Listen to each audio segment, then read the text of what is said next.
I was here. So, you know what I mean? Don't be talking about how I'm late and all of that kind of stuff. I was here, been here, but I was feeding my face a little bit. And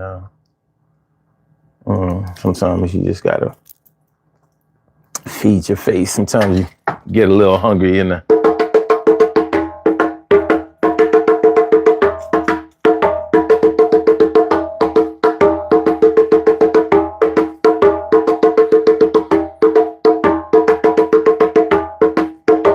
Yeah.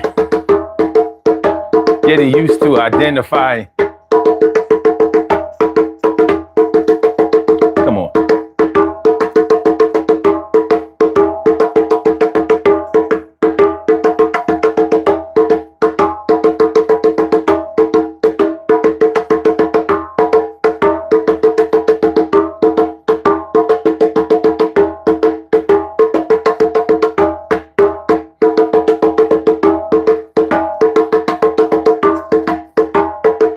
Yeah.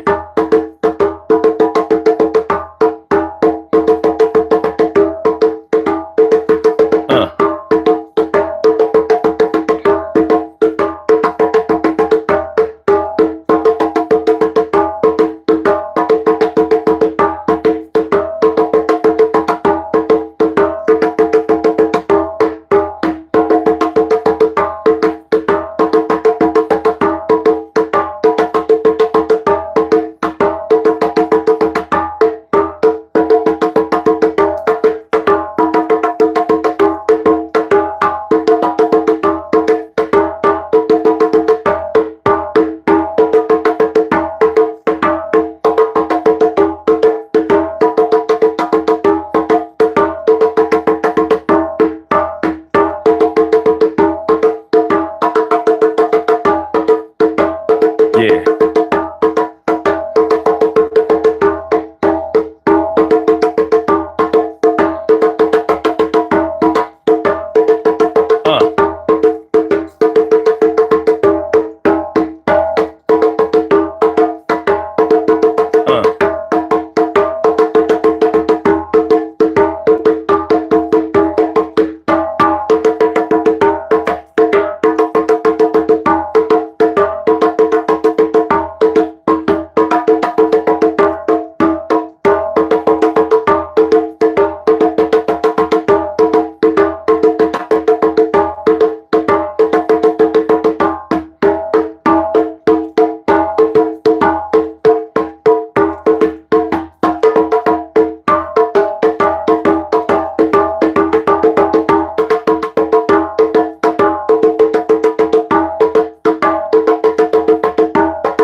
Talking about friends.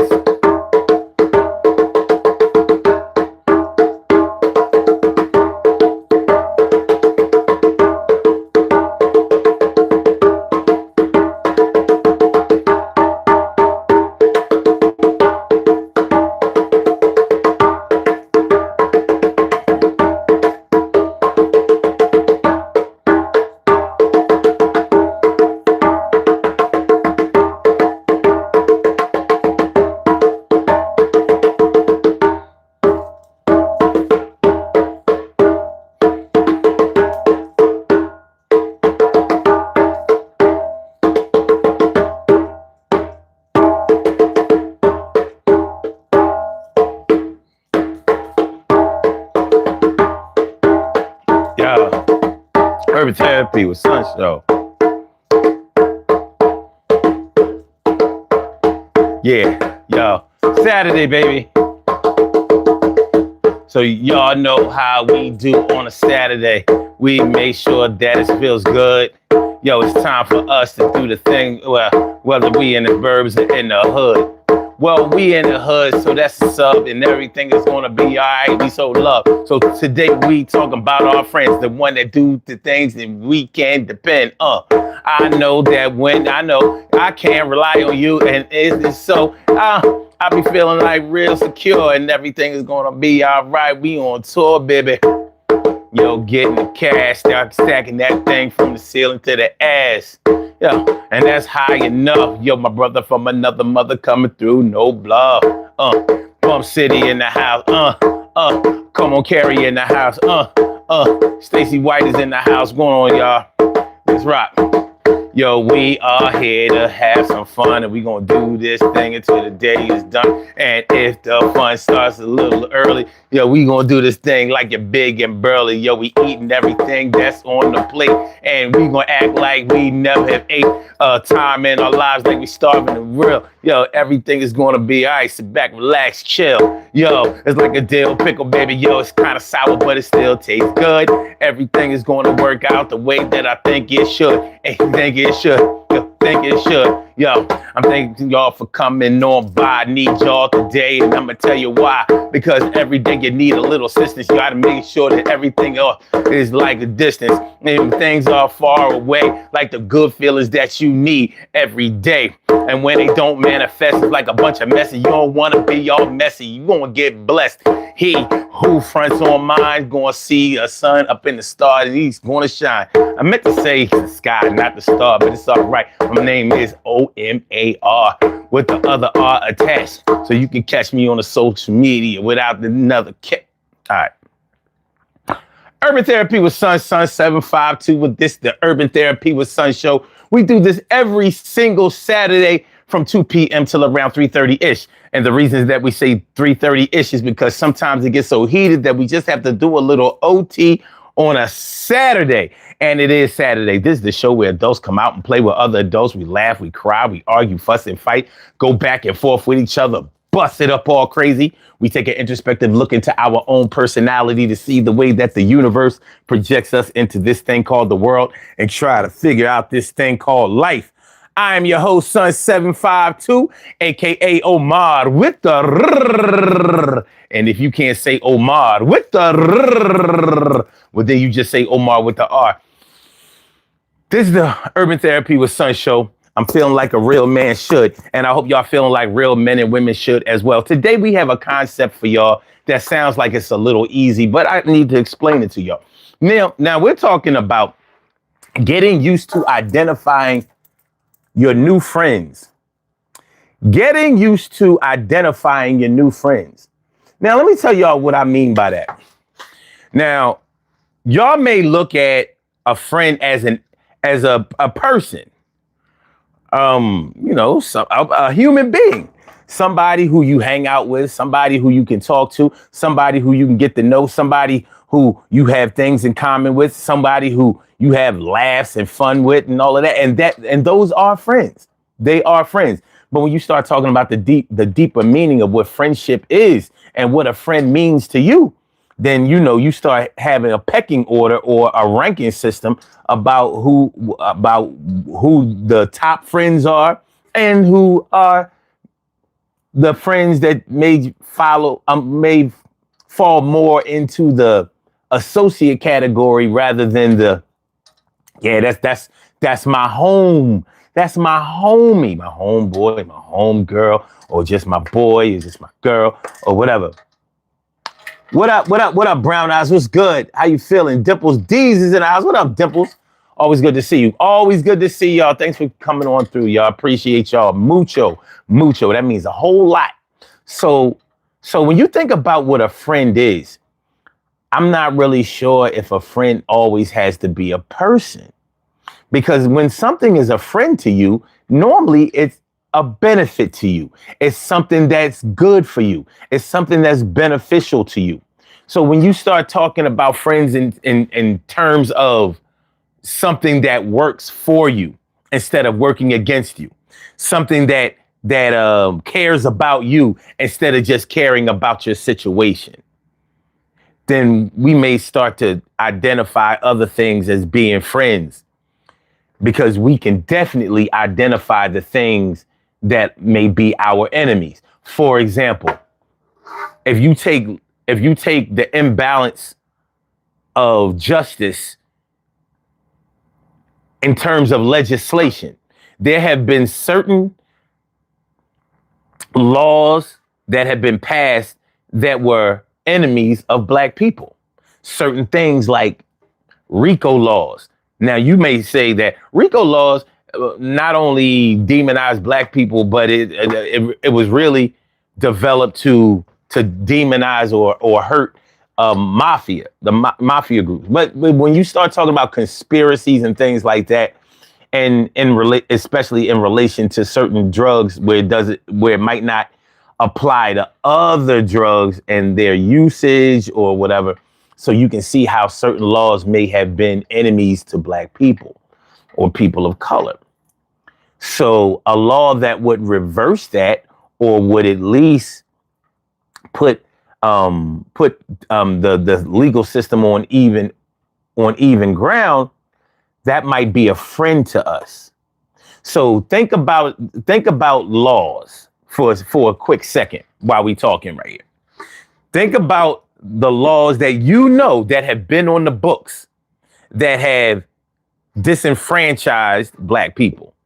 Now, don't get nervous, white people, because this is not going to be a show about, black versus white and all of that. We could do that, but we're not going to do that today. But what we're also not going to do is try to ignore history and how historical legislation has hurt us or been an enemy to us, where it had to be reversed by certain legislators to be more friendly towards us. So what laws can y'all think about off the head that have been enemies to us? How about going all the way back to the Constitution, calling us 3/5 of a person? Now, people who want to flip the narrative and make everything seem innocent try to say that, well, the 3/5 of a man thing wasn't calling you less than a person, and which meant that you didn't have any rights as a citizen. What it was doing was acknowledging that you were under the ownership of a slave master, which meant that you didn't count towards the voting system. Either way, I don't see how that was a friend to us. I look at that as being an enemy to us. So not only was that writing an enemy to us, but the whole situation of slavery in and of itself, an enemy to us. So you may say that the Emancipation Proclamation was a friend to us because it freed the slaves. It didn't free black people. I want you to understand the context in which it was written. It freed the slaves. It didn't grant freedom to black people. I just wanted to put that out there so y'all understand what we're talking about today.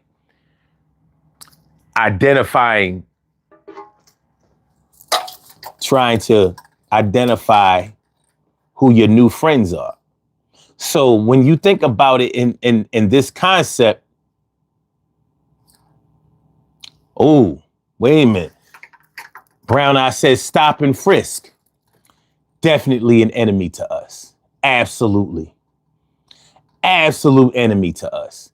Because you know who gets stopped and frisked, and it ain't the other man. And I've seen this with my own eyes. And it's disgusting. So yeah. So let me ask y'all this. With this identification of friends, are you gaining more friends with this concept, or are you losing friends with this concept? That's what we have to talk about today. Trying to get used to identifying your new friends. So as we start to talk about who friends might be that you may not have identified yet, we're going to have to see if you could actually identify them, because you may identify these friends as enemies, or you may have previously done so.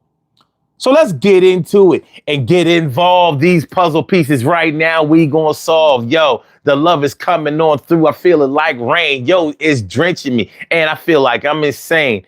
And the pain that I be feeling sometimes just make me want to get a pen and a paper and just write a rhyme.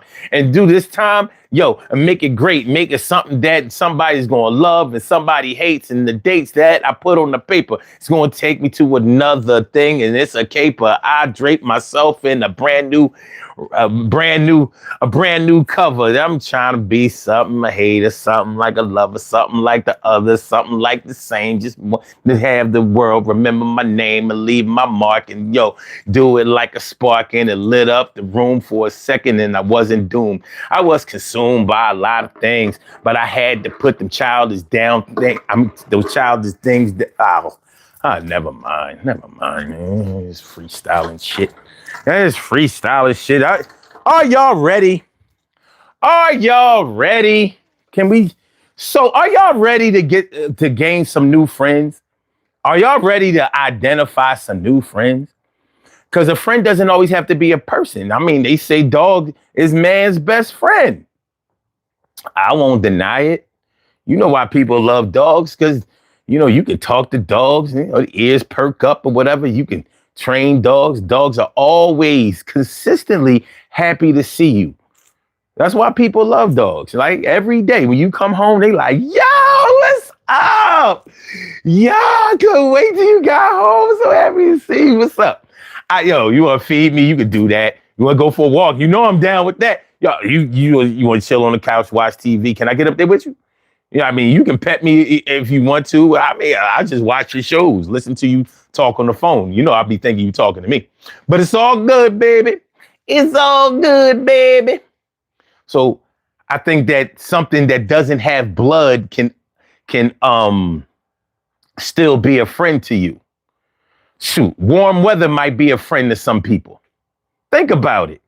If you have serious medical conditions where the cold puts you in a lot of chronic pain and contribute to your deteriorating health, then the warm weather, tropical conditions might be a real benefit and a real friend to you. Do you underdig? Do y'all understand what I'm trying to say? When I go back and I watch myself on video, I'd be like, yo, you move a lot, dog. You're like, you got perpetual motion. And I watch other broadcasters on their radio, on their TV stations and whatever. And I'm like, dang, I could never get a job like that because I move too much. You know what I mean? I'll be touching myself. You know what I'm saying? You can't do that shit on camera. But, it's the internet, so I can do what I want. But what if I was just a sitting duck? Like, yes. And, so we're going to identify the new friends. A friend could be an inanimate object. It could be a living thing. It could be a person, place, or thing. Maybe a friend is just a noun. But could a friend be a verb? Could a friend be a verb? The wind is my friend. Oh, the wind in the summertime. It was 100-degree weather. Look, I'm still not still enough. I just don't have it in me, y'all. I gotta move. I'm unsettled physically. I'm physically unsettled.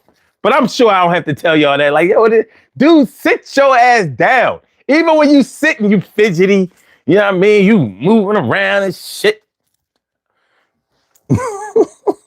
You moving around and shit. Calm your ADHD ass down. Dimples D says, don't forget cats. Oh, yeah, cats are definitely friends. But not to dog people. Dog people be like, cats suck. Cats suck. Cats don't suck. They're great. Marvita Bigby, what's good? My brother Time is in the house. What up? CC. Grown woman, don't try me. What up? What's good, y'all? Good to see all of y'all. All y'all. All right. So y'all get what we talk about today. Do y'all get it? Do y'all underdig? Do y'all freaking feel me? Make sure y'all I don't know. The poll question, I'm going to admit it. It was a little weak today. It was a little weak. was a little weak. My brain ain't where it should be today, but we gonna work it out. It might get better as the show goes on. It might get even better as the day goes on. You know what I'm saying? Do y'all know? Do you know where you're going to? Do you know the shit that niggas going through? Where are you going to? Do you know? I was identifying friends right now. I had to ask myself how it's going down. Turn my camera on and I saw my folks. I said it's time to get the info out and some jokes. Do you know who you...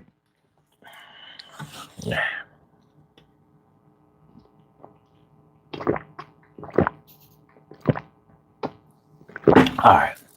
Brown Eye says warm weather would definitely be a friend to me right now. It's 15 degrees. I said feeling like 5. Speaking of feeling like 5, it was supposed to be 5. I seen that. I seen it. I seen it where they said the low was 5.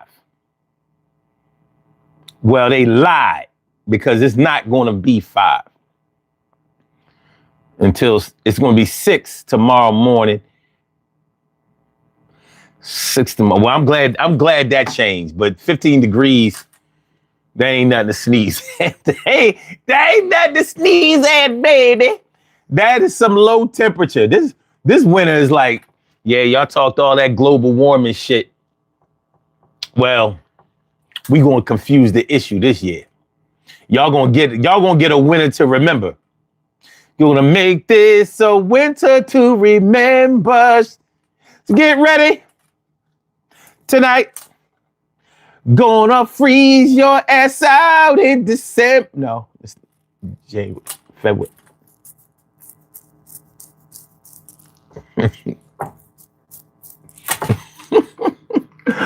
All right, y'all. All right. Let me see. Brown Eye says, I'm a cat and dog person. The cat and dog had to learn to like each other. Well, when they raised with each other or when one of them is comfortable in the house, like they have established the house as their territory, they don't fear anybody coming into it. Like as far as cats are concerned, every cat that I've ever had that established the house as their house. When dogs came through, they were like, nah, he ain't gonna fuck with me. Because first of all, I'm not having it. My owner ain't having it. Or like they like to say, mom and dad ain't having it. It's but cats don't like when you bring in another cat. They be like, oh hell no. Oh hell no. Yo, you was wildin'. A cat. Yo, I'm about to be on his biscuit. Yo, you smell that? That's me around this house. You see that fur over there? That's mine. Come in here in this farm. You're not a friend. You're not a friend. There's nothing you can do to be a friend. Oh, you still got balls? This is what girl cat saying. You still got balls? You are my friend.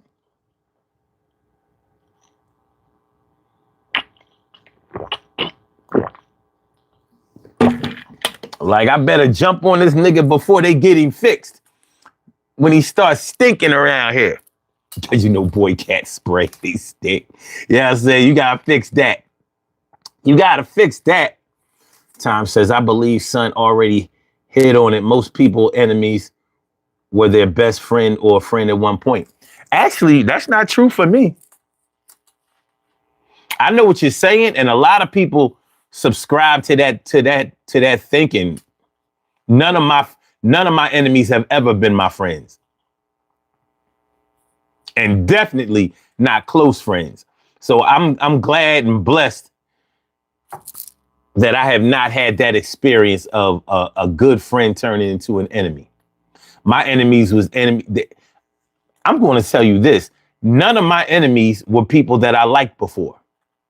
I always, maybe it's my spidey senses or whatever. Nobody who I ever considered to be an enemy was somebody I was even cool with before. Like, I mean, I see them, but I ain't feeling them. None of them. None. Zero.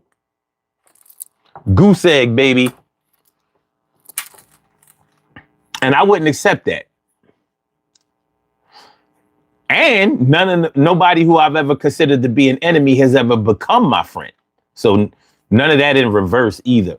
But when I'm talking about friends, like I said, you can be talking about a concept that is a friend to you. I'm under the impression that anything that is good for you could be a friend to you. How about a medication?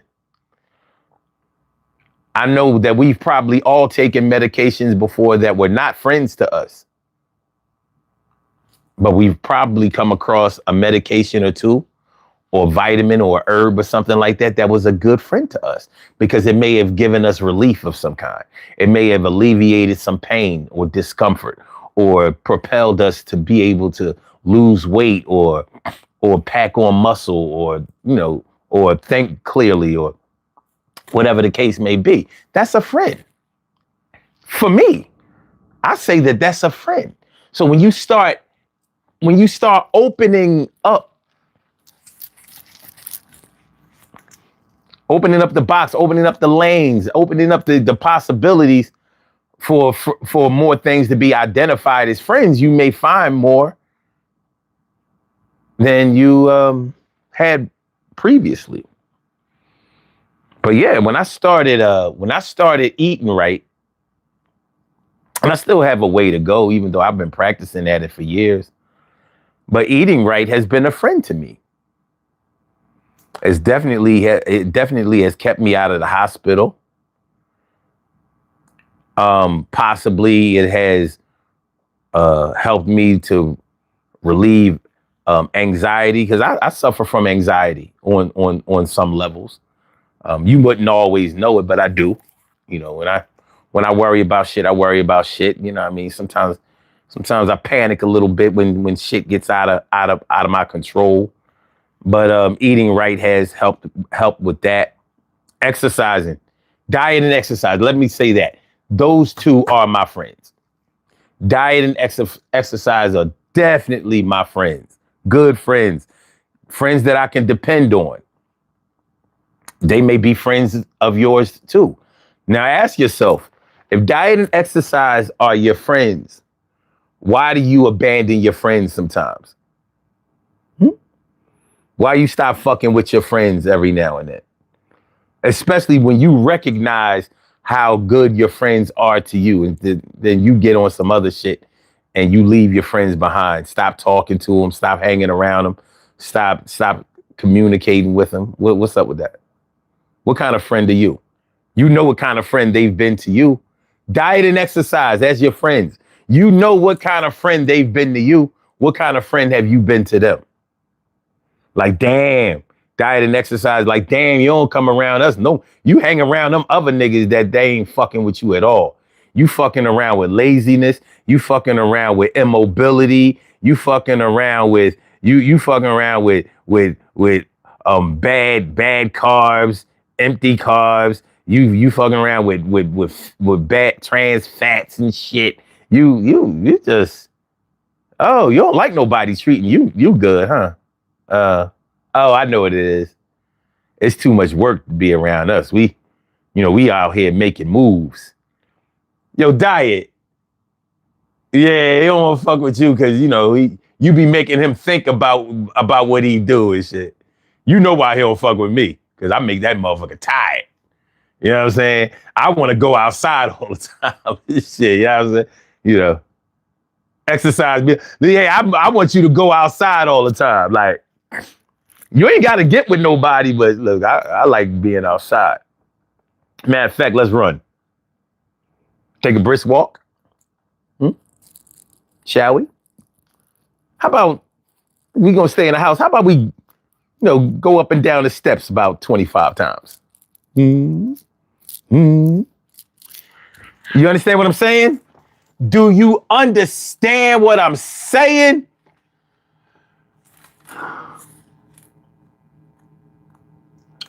Let me see. Tom says, son, you is no James Ingram, but I like the effort, son. I mean, sir, yo, I like James Ingram. He was dope. He was one of my favorites. Find 100 ways.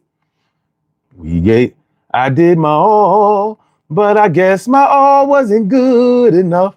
Cause here we are right where we were before. That was my nigga. Rest in peace, James Ingram. I'm glad you brought him up. My nigga Time. That's what I'm talking about.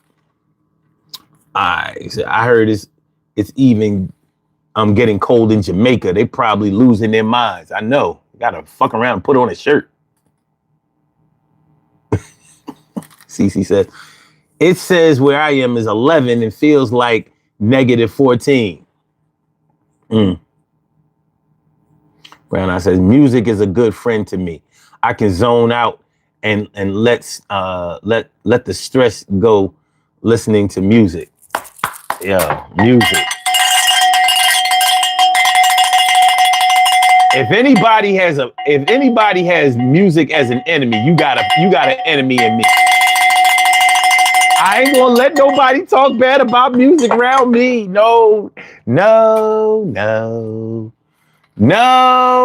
What up, Maurice? Oh, never mind, Maurice. Bum City said friends, associates, aka phonies, turn enemies have been a thing. One had the nerve to hit me up with a Happy New Year text after cutting me off a few months ago. That motherfucker.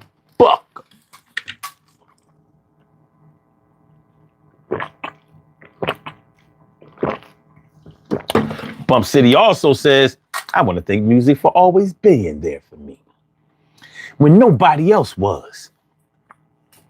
It was. Word.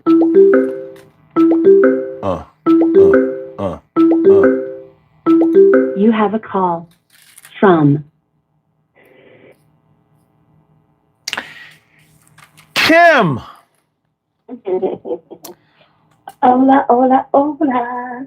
Welcome to the Urban Therapy with Sun Show. Thank you for calling in. What's on your mind this afternoon? I hope everything is good on your side and on your end and with yours. Talk to me. Same to you. Same to the chat. What's up, family? Hey, chat, other people. I just want to tell you, I'm having a heat wave. If you're having 15 degrees, I have a heat wave. Oh, yeah? Yeah, I got 24 degrees.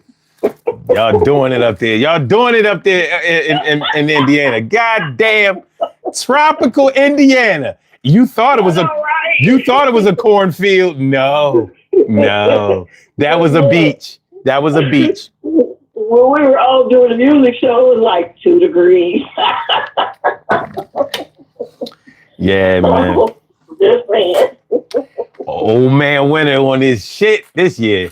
Man, I'm like, listen. He don't play. I need snow people. Christmas is over. Get the fuck out of here. Yeah. Tired of this shit. I do not like mini Alaska. I'm not having a good time in it. Yeah, this shit. It's been rough this winter. This shit came in like gangbusters. Like, yo, kick in the door, waving the 4-4. Feel like it's really below 4-4. You know what I'm saying? This shit crazy. I'm trying my best not to say anything negative because I was blessed in the midst of the chaos. Like the inner city didn't get what the outskirts got. We didn't lose power like that, and we didn't have so much snow and ice piled up for days at a time. But anything can happen. I'm not. You live in Philly. You have the same kind of weather we have. We can have snow up in April, so I'm trying to be mindful. But oh, sick of this shit. Yeah.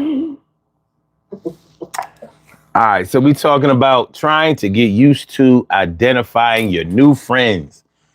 I don't know how long you've been listening, but we were talking about how certain things, well, you can identify things as being friends, um, as being beneficial to you. So a friend doesn't necessarily have to be a person or an animal, but it could be. I heard the whole show. Okay, cool. I was listening to I heard it. So my question to you is, with that concept of friends, would it make you gain friends or lose friends? I think gain. Okay, well, good. I think gain because I have two friends that started out as enemies. Okay. And I would have never associated them with being friends this long in my life.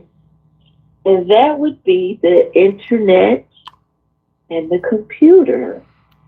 Because when I was having to use them or being introduced to both, they were related to work, and I hated both concepts, ideas, utilization, because they were both associated with work. And I was like, oh, come on.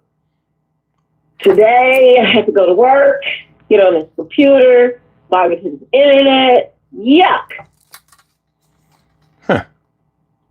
Okay. But now it's been so beneficial. Both have benefited me and friended me in ways I would have never imagined back in the 90s. That's a good one. That is a good one. Computers and the internet. Yeah. First were enemies, now it has are its drawbacks, has its cons, don't get me wrong, but I think it's been more pros than anything. Like of course the cons stand out to us, but the reality is everybody has benefited. We all have gained in some kind of way from having computers or devices. We can say that now because computers, of course, were the parents to us being able to use our phones and tablets and things like that. And definitely the internet. Everyone has benefited in some kind of way from it. I don't care if it's just being in touch with a loved one who lives in another part of the world, and you're easily able to access them, or jobs, work, being able to utilize banking, just all these different things we didn't have access to prior to the introduction of it. So I would definitely say the internet and computer for sure. You know what? I didn't used to like apps. Oh God, me either. Oh, they used to. I like them now because they finally updated them to whereas they're more like websites. Before they weren't, and they were limited as to what you could do with them. You know what I mean?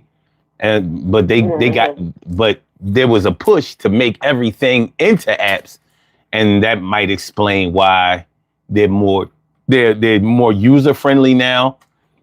They're quicker access, and more informational.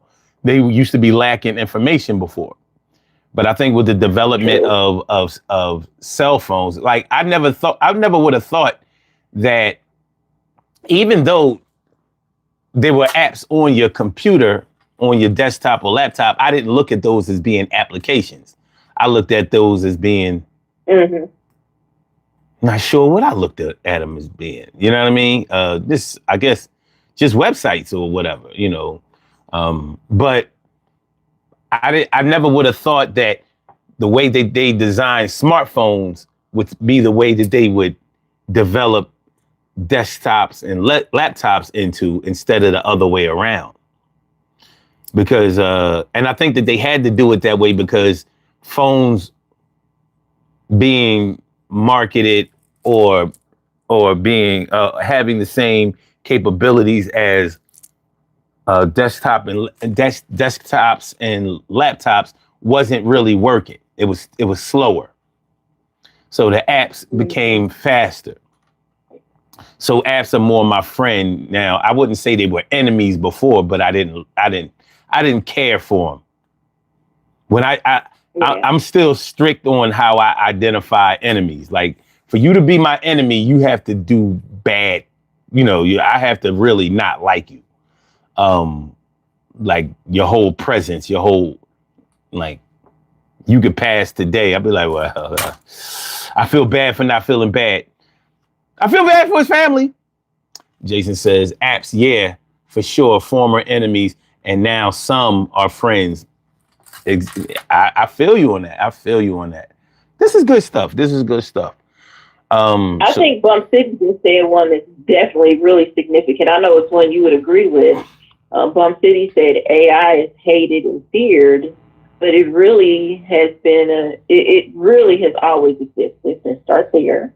And it has been beneficial to humans when used correctly. Now, of course, it's going to come with a bunch of cons because humans suck and we destroy everything that is created. But that's what we do. However, for those who navigate it correctly and know what to do, it is a huge benefit. I have to say, for me, it definitely has been a huge benefit, especially in this time when I'm trying to get new contracts and do all these different things. It has definitely allowed me to make some coins in the waiting period. So it's been a luxury to a lot of us, in all honesty. That allows us to use our phones to do some of the things we do. But it has definitely become a friend to human beings. I wouldn't call it a friend. I know you would. I definitely wouldn't. I wouldn't call it a friend because I understand how I know the direction that it's going towards, and it's definitely going towards being our worst enemy ever. And I could never call something a friend that makes you totally depend on it, which is where we're going. And I don't see how you can be a friend by eliminating jobs and abilities and just the power of thought. That can't be a friend to me. So books, friend.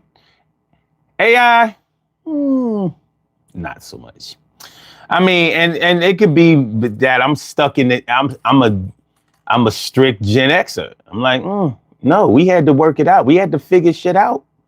I still know how to spell. Sorry. I still remember phone numbers. Sorry. I still know how to factor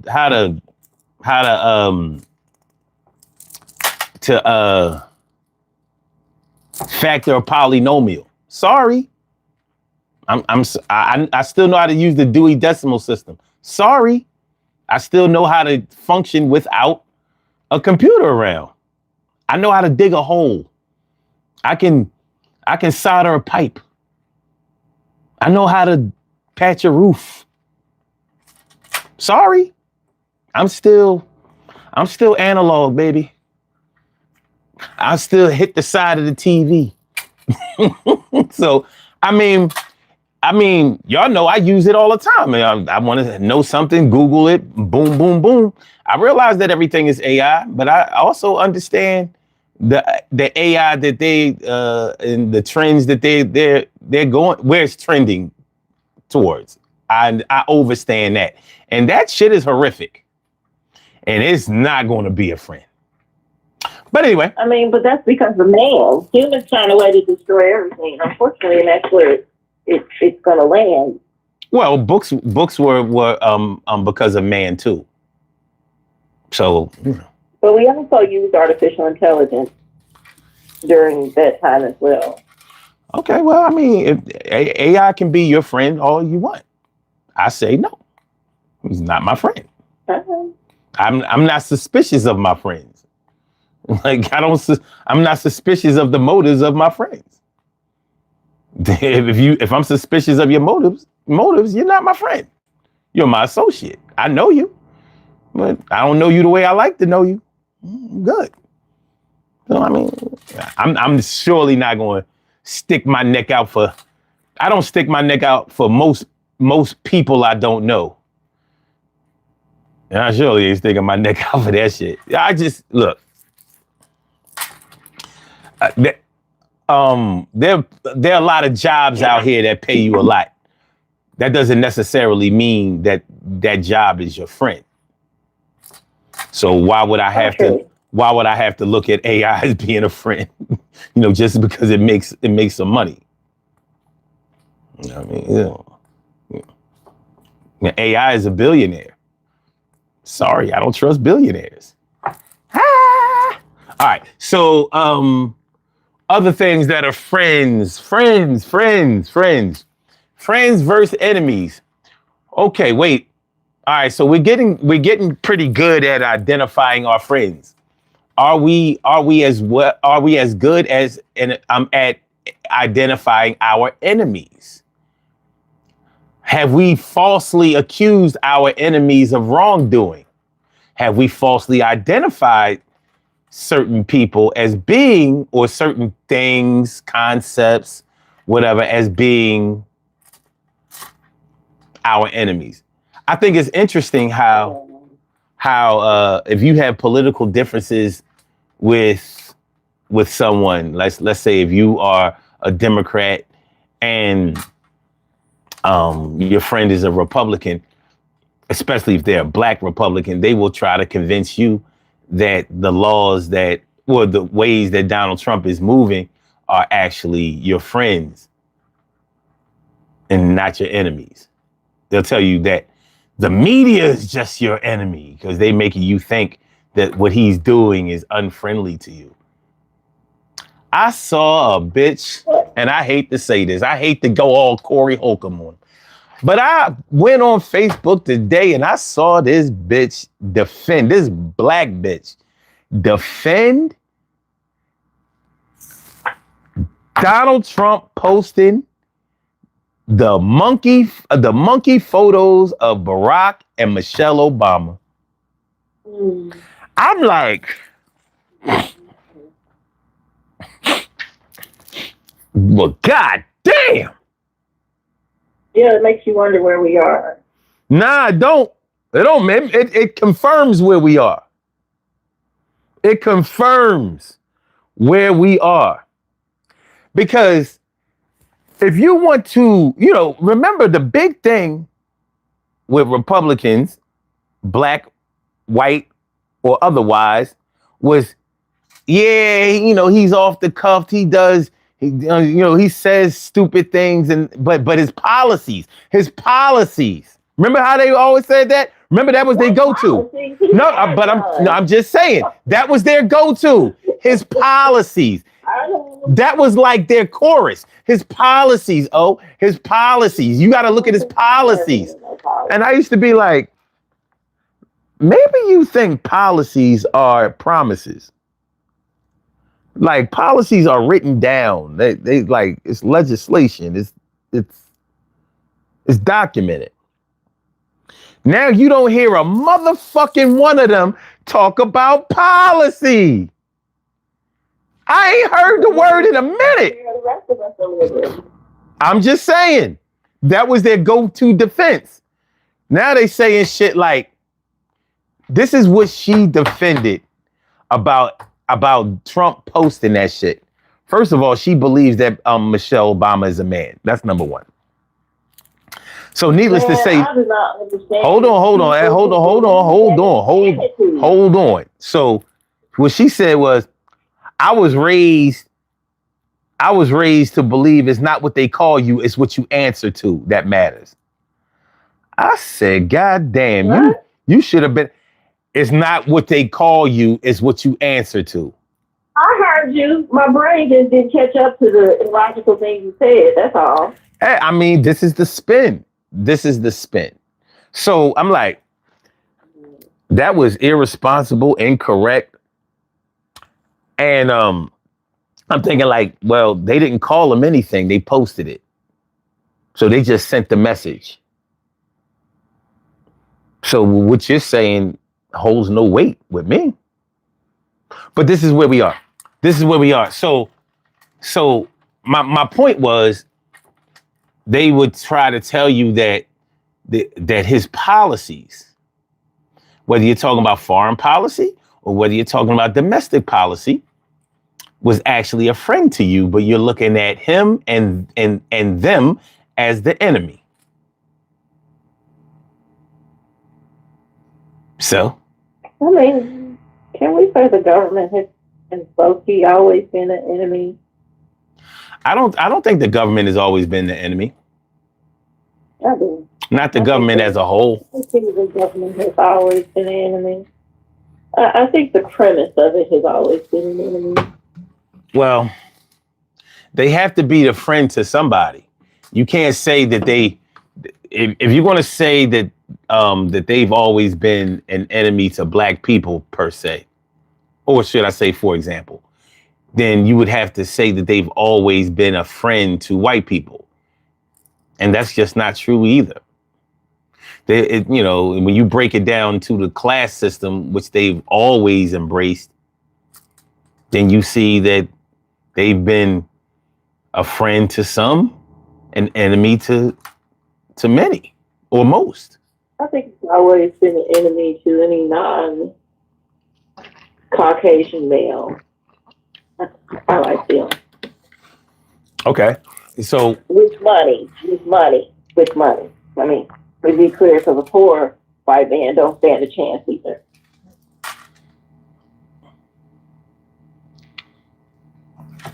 um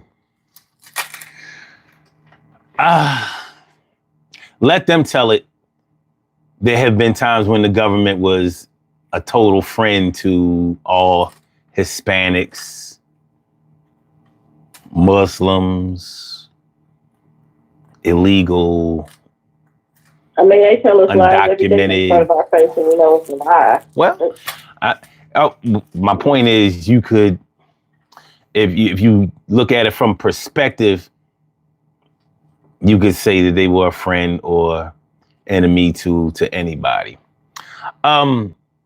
Yeah, I feel like they've mostly been an enemy to black people, but there have been times when they have pushed forward policy that has been more of a friend to black people, like the Civil Rights Bill. The Civil Rights Bill it wasn't a end all be all. It wasn't a cure all. It wasn't a utopia. I mean, should I say a panacea or anything like that? It wasn't that, but it was definitely a friend, considering what the enemy was before. So if Jim Crow was absolutely an enemy to black people, then the Civil Rights Bill had to be a friend, definitely more of a friend. And they when I hear people, and I really don't, I'm tired of this. I'm already fatigued about, taking this in the political direction. I have to take responsibility for that. But whenever I hear people say that Barack Obama didn't, do anything for black people, and then I point to the elimination of the Rockefeller laws, and they gonna be like, yeah, but I'm like, yeah, but what? Yeah, I mean, the Rockefeller laws didn't only affect black people, but it was developed because of crack cocaine, and who was associated with the highest percentage of crack cocaine usage and the way that it affected our communities. So when you lessen sentences for small quantities of crack cocaine possession or sales or whatever, because the powder cocaine laws were really relaxed and, weren't stringent at all, you can't say that he didn't do anything for black people. He just didn't jump up and down and label himself for it. Had Trump did that shit, he would have called it the Trump no Rockefeller. He would have called it the Trump law. You know what I mean? Some shit like that. So he can't try to change something and put his name on something else. So just wait for it. It's coming. I'm just saying.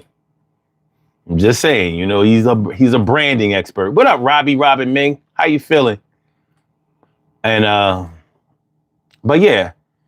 So as we talk about who our enemies are and who our friends are and identifying them as such, sometimes we gotta sort of use our brain power to really disseminate or differentiate which is whatever. Because many of our friends that we need to identify, we may have never even thought about them before, or we may not have been able to identify them as friends.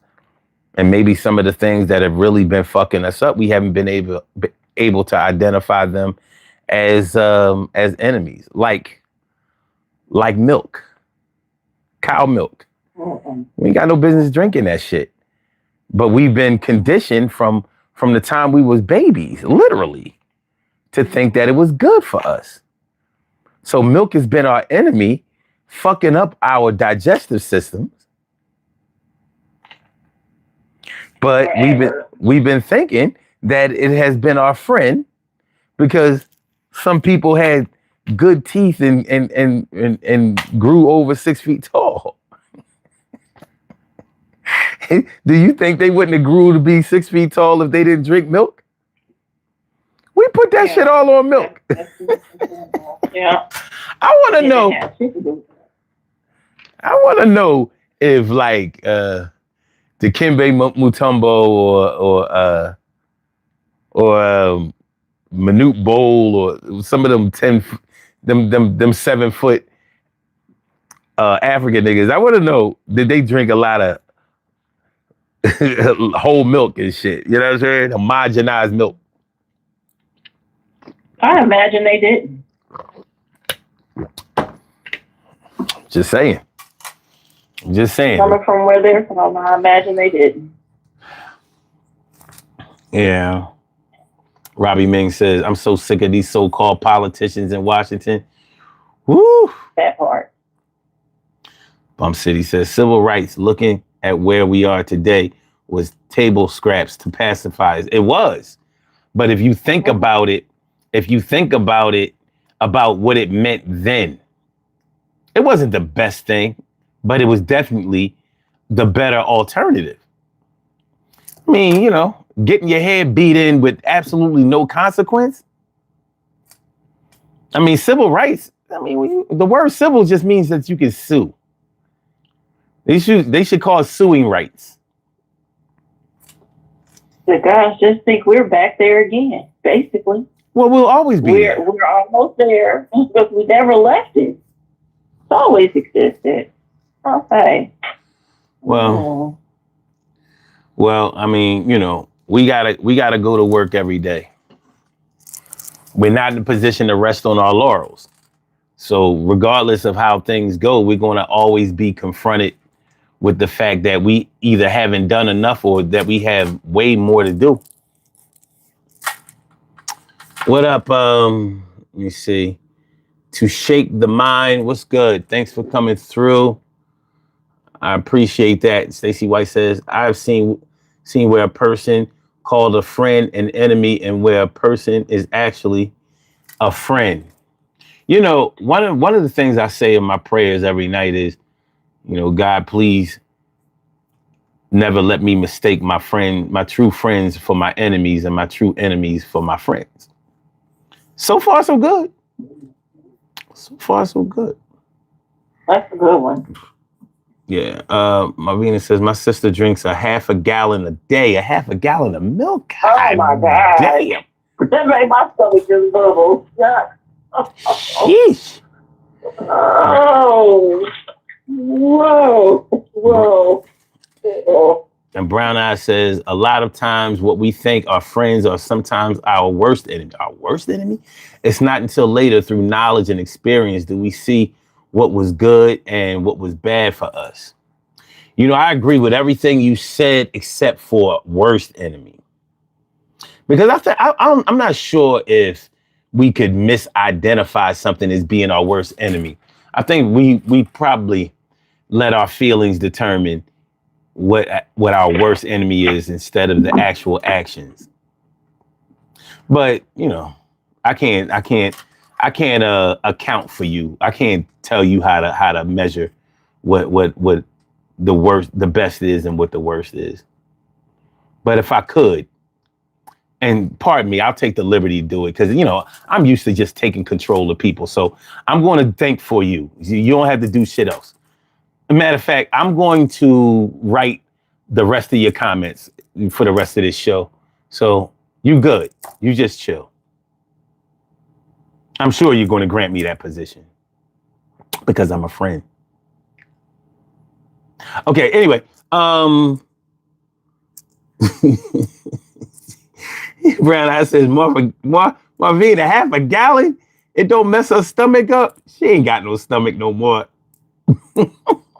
No, this didn't go home. That thing, that shit goes straight to the words. That shit goes. Take mine out. So that shit goes straight to the intestines. Bum City says we tend to confuse allies for friends. Well, I mean, if you correctly weigh the good and the bad, an ally might just be as good as a friend. Okay, look at it this way. Would you call is a friend because they do something for you or because they are who they are? Because if you have a friend that really, I mean, because when you really think about it, we probably all have people that we've called friends who don't really do shit for us. But somehow we rationalize in our mind that they would be there for me if I needed them. And maybe it's true. But an ally might be actively doing something for you, but there might be times where you judge them on your feelings. Like, they don't really give a fuck about me, but they doing this for a certain thing. And you might be right, but nonetheless, they still are beneficial to you. Like, it's like when somebody, let's say take a celebrity or some really wealthy mogul, and they donate a bunch of money to a certain cause or a certain group or a thing, and people be like, that ain't no real money. They gonna write that shit off with their taxes. I'm like, goddamn. So maybe they should have just kept their money in their fucking pockets, huh? They should have just left it in their bank account and just took the tax hit. I mean, what? I mean, that's some unselfish. I mean, that's some real selfish shit to say. Yeah, I know some people like that. I hate that too. Like, well, what would you prefer they do? Nothing? Like you, the person who's in here saying it, nothing? Because that's what you're doing is nothing. I mean, help is help. And you sure will call it out if you don't get none. But when you see somebody helping, and then you want to audit it all of a sudden. So they million ain't a million. Not to you. See, Bizarro says, I am my own worst enemy. My mind got got 10 personalities inside my head trying to break free, with 9 doing wrong and one godly. Well, maybe that one godly is all you need. But hey, my brother, we all got to work on ourselves. We all have to work on ourselves. If you are your own worst enemy, then you're in a good position. You're in a good position. I've said for years, and people sometimes people look at me like my head spins all the way around. I've said for years that if you're not saying that this is your case, but if your biggest problems and worries are financial, you are in a good space, because money can fix that, can fix your problems. If money is your biggest problem and your biggest worry, you are blessed, because one windfall can take care of all of your problems. But if your problems are mental, emotional, physical, like you got an illness, a rare condition that they don't even really know, that's what they call a syndrome. When you have a syndrome, that means they don't even really fucking know what it is. They don't really know how it acts. They don't know what the prognosis is. They don't know how to what it's going to do in the future. It's a syndrome. When that's your problem, you got a problem. You got a real enemy. So that's such a valid point, because that's one of the things. Like, I try not to spend too much time harping on what my needs are when it comes to finances, because that is my biggest issue right now, finances. And I try not to focus on it too much, just because of what you just said. Like, I have a sister who's blind, and that's never going to change. I have a Clay sister who has cancer, and now they just diagnosed her husband with cancer, and his is more progressive than hers. And I always say to how can I complain to her about this nothing in comparison to their tomorrow? So when you say that, it just really brings home how I feel about it. Like, a lot of times I don't even talk about that. I talk about it here. I don't even talk about financial stuff and issues with my loved ones, because I know the things they're going through. So this is where I get to dump that bit of information and get it off my chest. Because I look at it like that. Like, thank God I'm blessed that, knock on wood, I'm not dealing with that. Because that's a different something you can never come back from. And cancer is the enemy. It has always been the enemy. It will always remain an enemy, because I don't see these people ever working to find a cure or a resolve for it. So I agree with what you're saying 100%. yeah, and when you are really in dire straits financially, it's hard to look at it that way. And and also when money has been the key to your success, a lot of people normally think that your success equals up to money. But when money is your key to success, like, that's how you get everything, I understand how you've handicapped yourself. But the time is probably going to come where you have to learn better. You have to learn how to stop paying your way into and out of trouble. And that's not an easy thing for everybody to do. I get it. But, in that instance, has money been a friend or enemy to you? In perceptively, it may have been a friend to you. But maybe in reality, it's been deceptive. It's been lying to you. Making you feel some kind of way. Maybe it's been a fake friend. Ain't that what we say fake friends do? They act like they're your friend. They tell you all that good shit. They hype you up for failure, though. Maybe. All right. So, this enemy identification thing can be a little difficult. But the friend identification thing can be hard to identify sometimes too. Can a car be your friend? I don't think so. Well, for somebody. I guess when it's transportation wise, for somebody who needs it, you need it for transportation. I guess it could for some people. How about people who drive Uber or Lyft, DoorDash? Oh, definitely. Yeah, definitely. Might be your friend. But when that motherfucker start acting up, when he start acting up and needing repairs and shit. But does that really make it? But does that really make it an enemy? Because it has done more good for you than bad. You the one running it into the ground. I think in the moment it feels like it. Anything you have to spend additional unexpected money on definitely makes it feel like it's an enemy.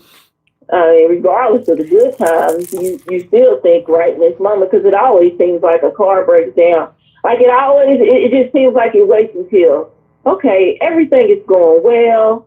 Oh, I just got a raise at work. I got this extra money. Now I can do X, Y, Z in cars. Like, you got extra money? Man, try that for me. So that's what it always feels like.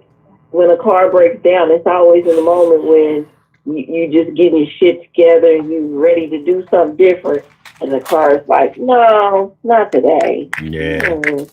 I need that. Yeah. You said something interesting in there that I think we should all pay attention to. You said in the moment we won't be looking at it as a friend. Yeah, we don't. Okay. So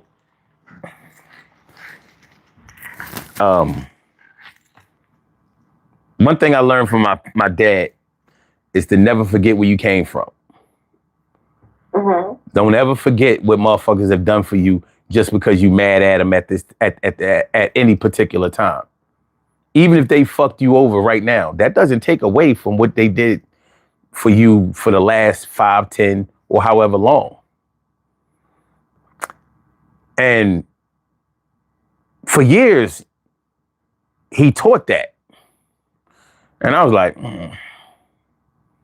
but he was right. He was right, because when people tried to say that, when they tried to turn it around on me, and now all of a sudden, because we having a falling out or whatever, they can't remember none of the good or all of the good that I've done for them or with them. All of that somehow gets etched, sketched, and shook up and shook away. Like, no, the history is history. So just like you have to put the good and the bad on a scale, and whichever one is heavier at the time is heavier at the time. But that's at the time. So just like when you weigh yourself, when you physically weigh yourself in the morning, you're going to get a different, when you weigh yourself, when you're naked in the morning, you're going to get a lighter reading than you're going to get at the end of the day. You're going to get a different reading. So for example, I've lost a few pounds in the daytime. On any given day in the daytime, naked, I weigh 222, 223 pounds, something like that. Later on in the day, I'm up to like 227, 228. You know what I mean? How much do I really weigh? I'm probably going to go with the one. If I want to lose weight, I'm probably going to go with I'm really 222. Take the lowest number. That's the one that appeals to me. But the 228 is the one that's going to tell the truth when I get on a scale anywhere else with clothes on. It's probably going to go. I've seen it go all the way up to 232. So I'm saying this to say that sometimes your own feelings are your enemy because you haven't learned to control them. You haven't learned to make them be patient and process them correctly. But our feelings lie to us all the fucking time. Our feelings lie to us and tell us that people love us. Our feelings lie to us and tell us that people don't like us or hate us or are trying to hurt us. Feelings lie because they take over. They're opportunistic in the immediate sense. This is how I'm feeling right now. This is how I'm feeling right now. When you learn to get a hold of your feelings, when you learn how they really work, you stop doing that shit and you stop being mad at people.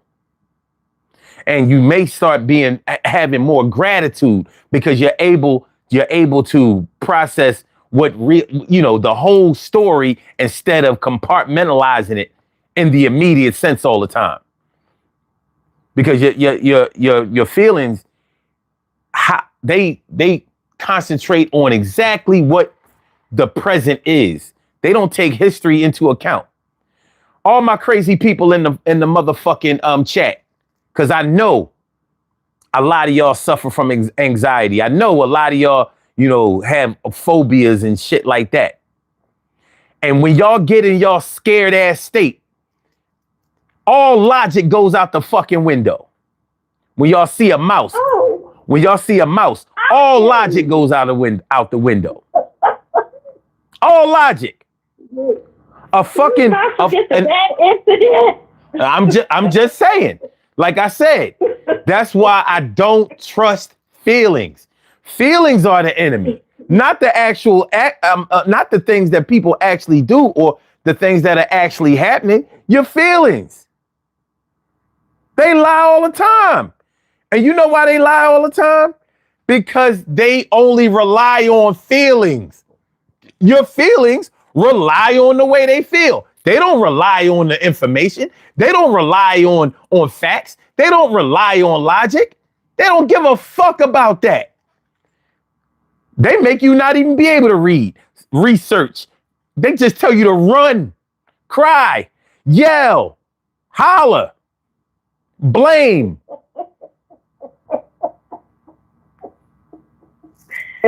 And they have such a terrible effect that they can turn into an avalanche of everything else. Who's your real enemy? Your feelings might be your real enemy. Your feelings have you cutting off motherfuckers. And if if you have a little humility, having to call them the fuck back, like you know, I be tripping sometimes. I was in a, listen, I've been in a bad space. I ain't, you know, I'm sorry, man. You know, that's if you're humble enough. A lot of people ain't. So them people that they cut off are cut off. And those were people who were friends to them, real friends. They were beneficial to them.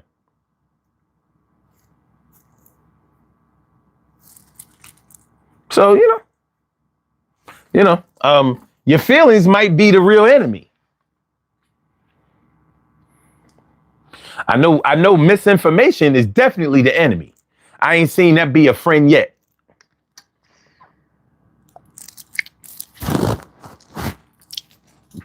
Now, lack of information. What do you think about that? What do you think about that, Kim? Can lack of information be your friend? Definitely. No. Yes, it can be a friend. Yes, it can be an enemy. I had to think about it for a second, but yes, it can be a friend. Yes, it can be an enemy. Because I'm just going to tell you, I missed the time when I didn't know as much as I know right now. Ignorance was bliss. Yeah, I missed the time when I didn't see everything that I see now. I missed that a little bit because knowing and seeing has caused me deep sadness, deep grief, anxiety, all of the things, lack of sleep. It has.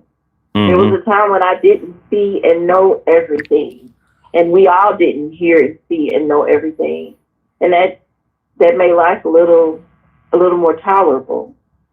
But also on the other side, not knowing and not seeing has caused some harm. There are still people who live in the thought of slavery because they don't know, they don't recognize, they don't understand, and they have been cut off from. So, I mean, that was a double-edged sword. Yeah. Yeah. Lack of information.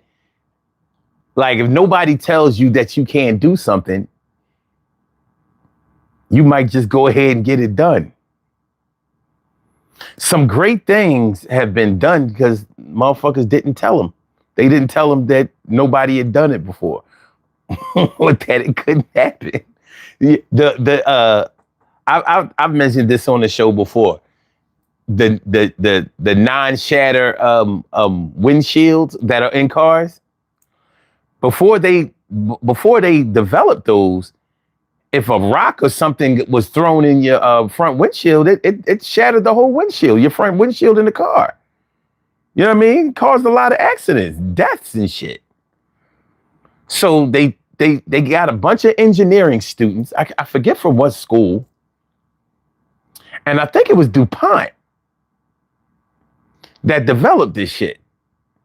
And they told them that we need a windshield that would not shatter. Not saying that it can't break, but we need it not to shatter. And nobody told them that it hadn't been done or that it would be hard.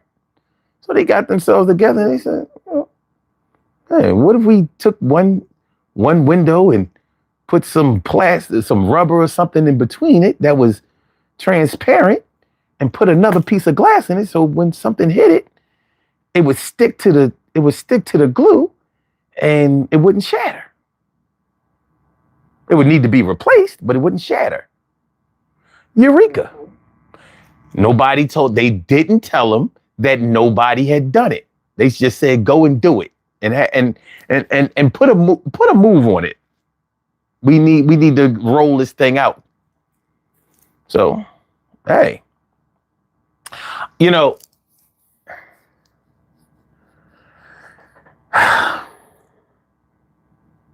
secrets. People covet and really harbor things about themselves that they don't want people to know. And I've been taught that your secrets are your sickness. And I've known that to be mad true. And it's not just because I or anybody else wants to be a blabbermouth, but when you are hiding things about yourself or even other people, you have to be suspicious of people finding out. And you also have to be worried about them finding out because they could tell on you or humiliate you or make you feel bad or whatever. And or so use it against you as a weapon. Use it against you as a weapon. Yeah, they definitely weaponize it. Mm-hmm. And most of the things that people keep as secrets, you would probably look at them like, yo, that ain't even shit. That ain't shit. That ain't, but it's personal to them. And people hold these things in. And some of the things that people hide about themselves are things that people already know. It might be something obvious, like women who wear wigs all the time or weaves all the time. Like we know that you have short hair. You think nobody don't know that shit? Or that you don't have any hair. You think nobody don't know that shit? Everybody fucking know. They don't stop them from hiding it. They don't stop them. So one thing I can't stand is motherfuckers having shit on me. But when I was younger, I didn't know how to control that. So, your secrets are the major component of your insecurity. They're the major component of your insecurity. And so you walk around here with this false bravado and false pride and acting like you got all this high self-esteem. And here you are scared to show your head. Here you are wearing big clothes so you don't look big, which make you look bigger, but they don't show all of your imperfections. Everybody know you got them. Everybody know you got them. When people started to, one thing I can't stand, I think I got this from my pops too, is people to threaten me. Like, oh, I'm going to tell somebody that you, I'm like, okay. When I was young, I didn't know how to handle that. As I got older, I said, all right, this is what we're going to fucking do. Like when I was younger, I probably would have wanted to rumble over to some shit like that. Like, all right, I'm going to punch you in the face. I dare you to try to tell them. No, now just be like, okay, you got one bullet in the gun.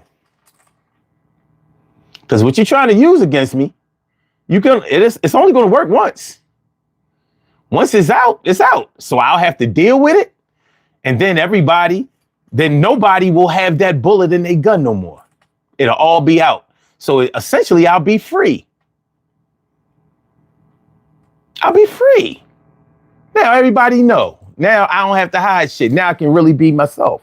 So I told him, all right, you threaten to, you try to blackmail me or extort me or threaten to tell on me or whatever. do it. I fucking dare you. Tell them. And I don't give a fuck what it is. Tell her I'm cheating. Tell them that I stole something. Tell them that I said something about them. Because I'm going to have to just deal with that. And after I deal with that, then I'm going to deal with you. And that ain't going to be no secret. So I couldn't always look at it that way. But I was inspired by certain people who, Kim, you know, the one driving force of all Leos is fear of public humiliation.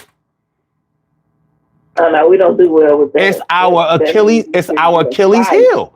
It's the Achilles heel of all Leos. They fear that they're going to do something and everybody is going to laugh at them and look down on them.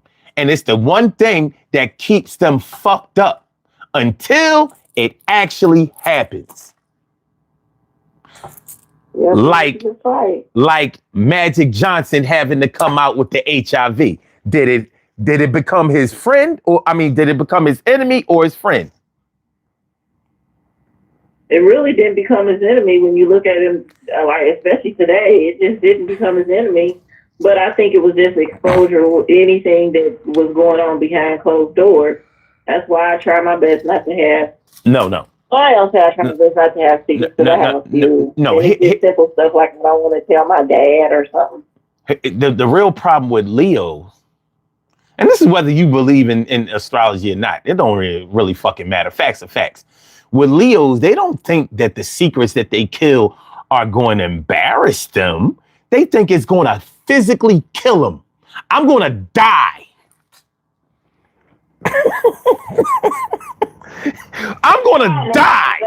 Oh, no, it's fucking true. Because Leos always think something they do is going to kill them today. Like, I'm going to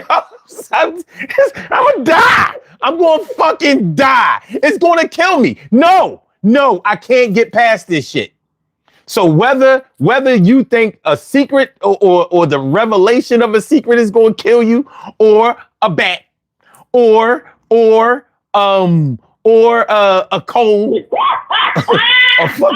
a common cold. You know how many times? You know how many times I wrote out a. I will put you. But listen. That issue with the bat almost killed me. That's the truth. Look at it. I fucking did get sleep, took the melatonin, almost had an issue from it. It did almost kill me. You almost killed you. That bat ain't do shit but exist. You was killing yourself. But I'm saying all of this. I'm saying all this to say this. Whether you look at Magic Johnson with the HIV, or Whitney with the drug problem, or Barry Bonds with the whole steroid home run scandal, or there have been so many people born under that sign that had to get through it. And once they got through it, they were unstoppable. But they staved off having to go through it until they couldn't. Until it was like, no, this is going to happen to you. But it's actually going to happen for you. You've been looking at this thing as an enemy for so long, but you're going to have to identify it as a friend to you. You're about to free yourself. You're not used to freedom. You've been talking about it. You don't know what it is, but you're about to learn. You're about to be free. You're about to learn to be free. And you're not going to let this shit happen to you again. So now it's like, I don't give a fuck what you know about me. I'm still here. You can't stop it. So that's a hard lesson for a lot of people to learn. And just because you may hear me up here talking about it, it's not going to change the lives of everybody. But when we start talking about identifying your friends, we may identify them as being enemies or just associates or or whatever, until we start to learn a little bit more, or open our minds a little bit more. We may have to open up our minds and our hearts in the right way before we can start really labeling people as friends, or labeling whatever as friends or enemies. But your secrets ain't your friends, because if they were your friends, they wouldn't be secrets. Ain't none of your human friends secret, like, yo, John's my buddy. Like, what are you, gay? No, but what the fuck is you talking about, nigga? This nigga on the down low over here. So why are you giving that voice? John's my friend. Because I gotta say it like I'm whispering in your ear. Hey, John's my friend. Bitch ass nigga. What the fuck is you talking about?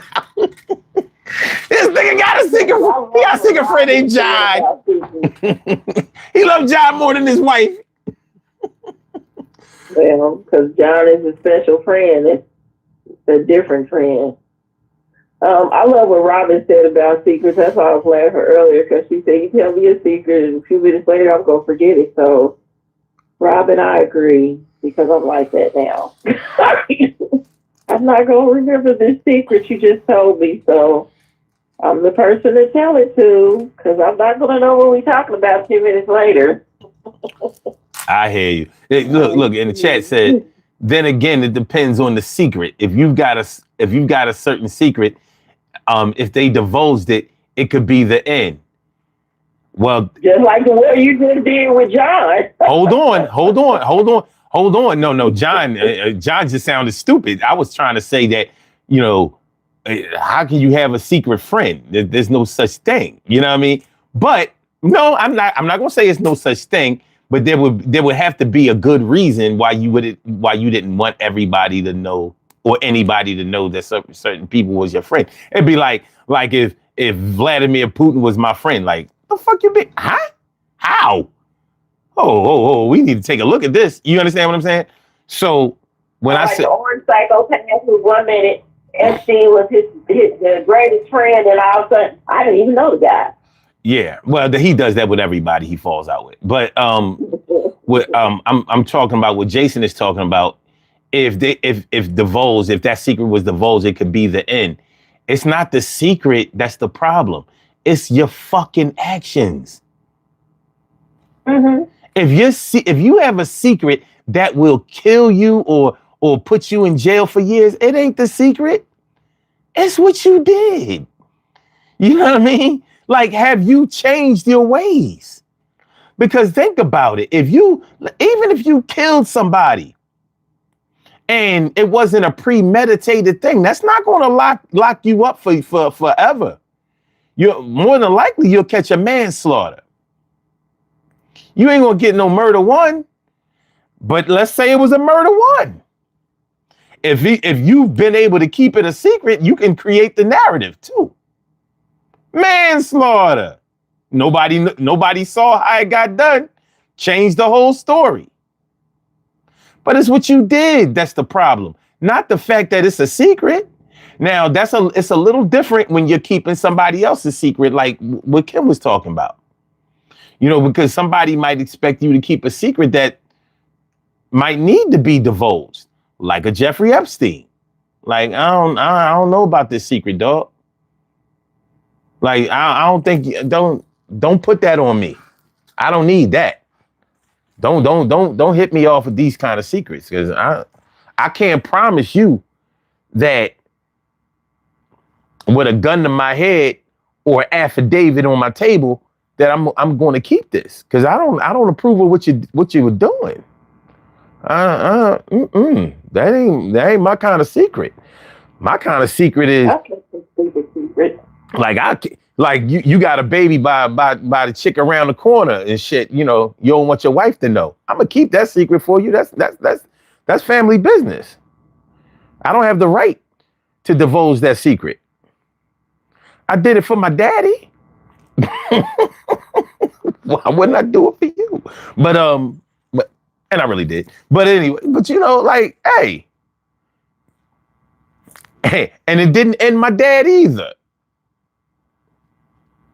None of them ended it. Yeah, it's like, speaking of secret kids, you know, I watched the ID channel. You know, people killing people because, you know, they got a chick on the side or a baby on the way, or they side chick get pregnant and she gonna have a baby and they don't want their wife to find out, so they kill their side chick. Like, nigga, what? What? For what? Because they forget the problem is them. They forget the problem is them. They were at fault. I heard. I mean, alone. The bottom line is that's not going to end nobody. As God is my witness, I don't know no couples that broke up over cheating. I know them to be mad at. I know them to be mad at each other. I've known them to think about it, but I have not known any married couples that divorced because of adultery. None. I've known them to get sick of the cheating and the disrespect and the irresponsibility that built up over time. But for cheating alone, not a one. So it'd be killing me. It'd be killing me when you see these celebrity relationships, these celebrity marriages and shit like that, and you find out that one of them in the marriage has cheated, and the whole Peter gallery, all of these millions of fans. Oh yeah, you should divorce his ass. You should leave her ass. Like, shut the fuck up. You got 5 different kids. You got 5 kids by 6 baby fathers. 7. You know what I mean? You got fucking 5 and impossible. Fuck is you doing? Yo, stop that shit. Stop that shit. Yeah, everybody wants you to do what they wouldn't do. Oh no, I don't know what you talking about. I found out my man cheating on me. I'm leaving his ass. Well, let's look at your history of such. Let's see if that's what you actually did. Well, I might not have did it back then, but I would do it now. Well, you ain't even got a man right now, and that's why. Such a lying ass up.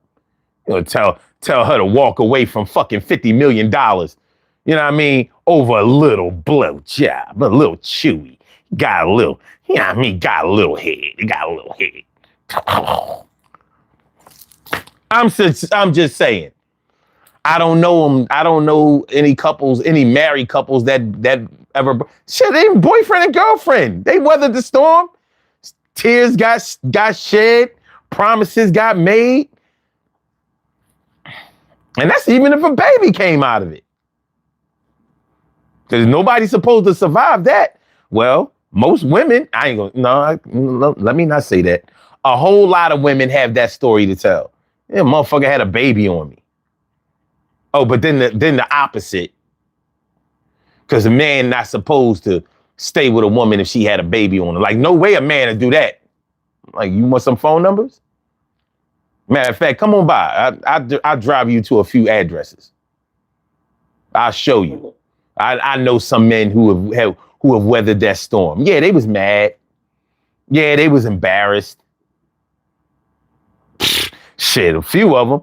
The outside kid wound up being one of their favorites. Like, this adorable motherfucker. It's just a terrible thing when the kid who ain't supposed to be here is the one that you love the most, or the ones that treat you better than your biological.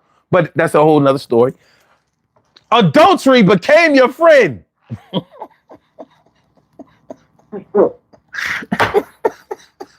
It happens though.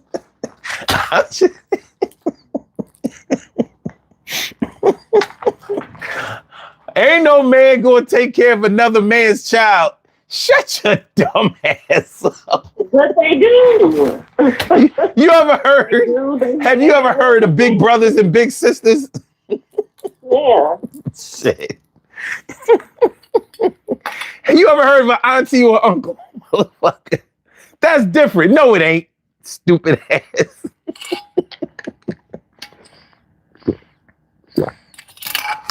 Make sure y'all hit the like button, y'all. Hit the like button, share the show, subscribe to the channel if you haven't subscribed to the channel yet. You know what I'm saying?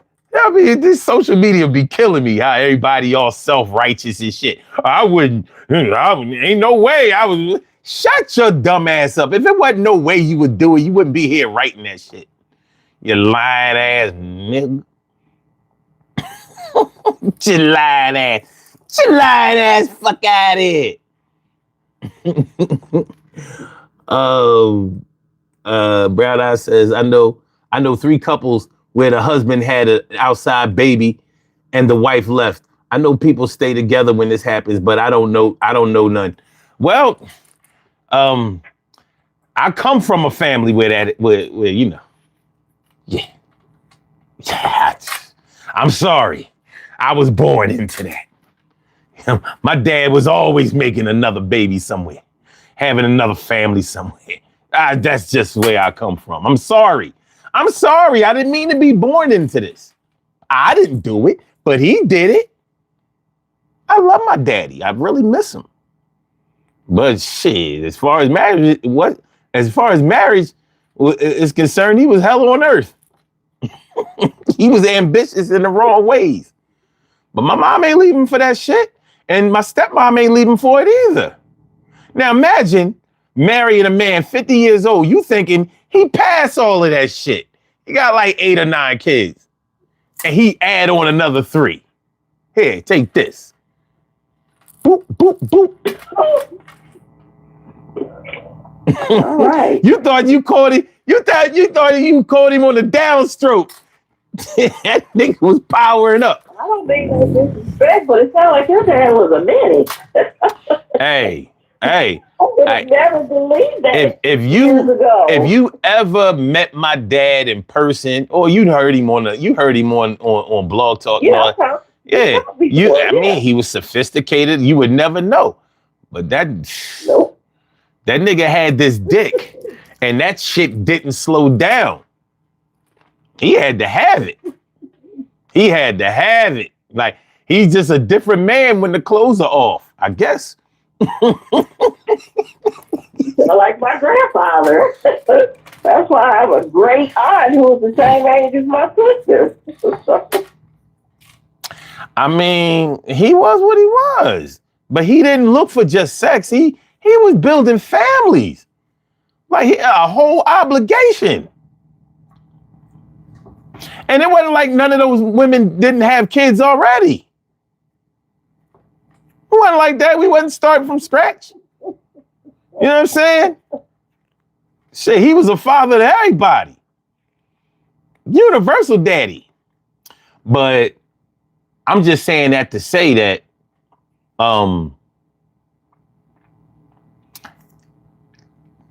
he has secrets. I mean, my dad was a Pisces. He could keep a motherfucking secret. But every secret is known by somebody.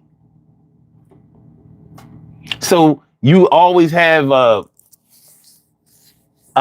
chance that it's going to be divulged or revealed or compromised. But until then, it's a secret. Shit, you know them chicks that he messed around with, they threaten to out him all the time. One of the ones that used to say that she had a child by him because she didn't. She actually didn't. That's a whole nother story, but this bitch was diabolical as fuck. She had him thinking that she had a baby by him, a daughter by him for years, over a decade. And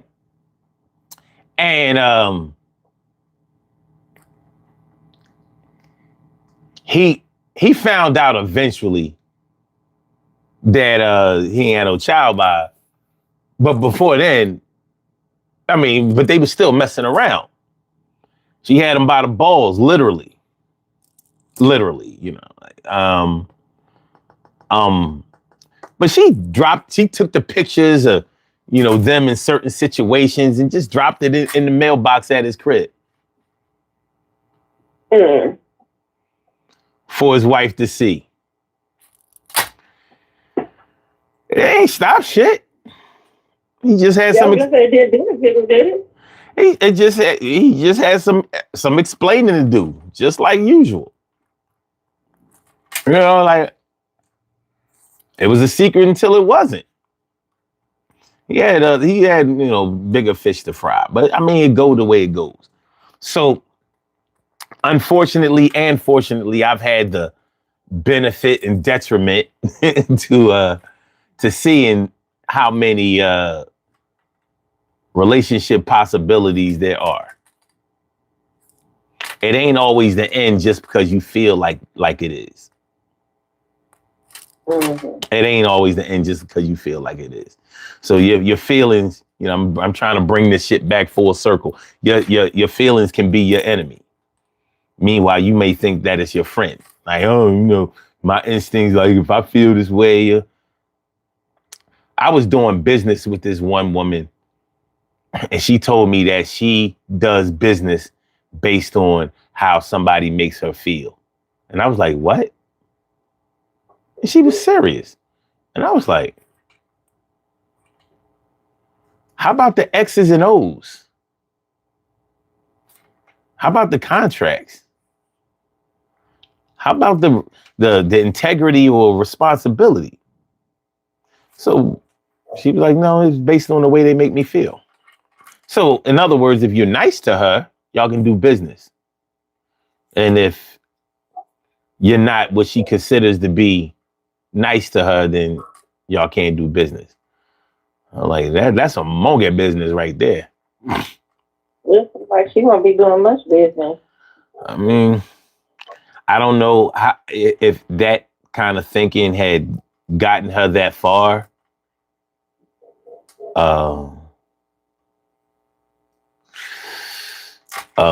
But I didn't see how she had a future. This is the same chick. This motherfucker.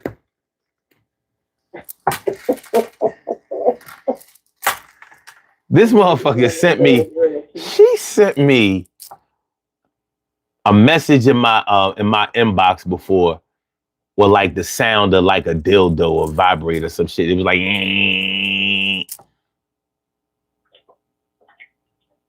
I'm sorry, what? Yeah. She sent me a message, a voice message in my inbox of like some vibrating sound, like. Was that supposed to turn you on or something? Because that's weird. It's funny you should say that. Because my brain did not. When I talk to her, there's no logic to it. It doesn't make sense. When I talked to her, I asked her the same thing. Like, what? First of all, what the fuck was that? And of course, she was all, flustered and embarrassed. She was like, you know what it was.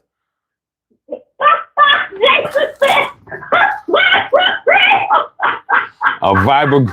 Shit, I was hoping it was a pair. I was hoping it was a pair of hair clippers. You know what I'm saying? Like, like that. You gonna line me up and shit? I was like, I don't know what kind of man you think I am, but what man is intrigued with that shit? I don't think we ever spoke again. I was like, you's a fucking ass. Like, that was your shot? That was your shot? I mean, I knew she was on me and all that, but I'm like, And this is why I say most people really don't know how to flirt. And they think they do, but they don't. That's why I'm honest when I say I don't. What the hell? That's horrible. Yo, I was like, this motherfucker not only ain't sexy, she dumb. Like, you fucking dumb motherfucker. I I've never been so turned off in all my days. Like, are you fucking crazy? Like, you gonna let me use that on you? I know you ain't talking about using it on me. What the hell? Hey, listen, I told you back in 1990, whatever, a guy said to me, I was just picking, being an ass, and he said something, and I said something about a dealer on him, and he laughed at first, and he got quiet, and he was like, you can if you want to. And I said, what did you say? And he repeated, and I said, I'll call you back. And to this day, I never returned that phone call. Because what? I'm still talking to you forever, weirdo.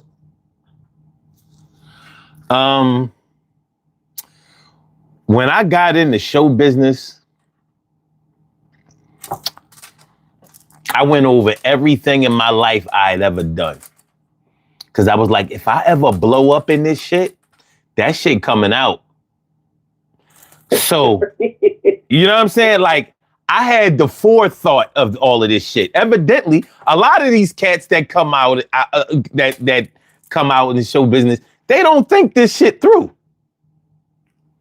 But I was like, let's see. An unblemished straight record, no gay shit, none of that old crazy shit.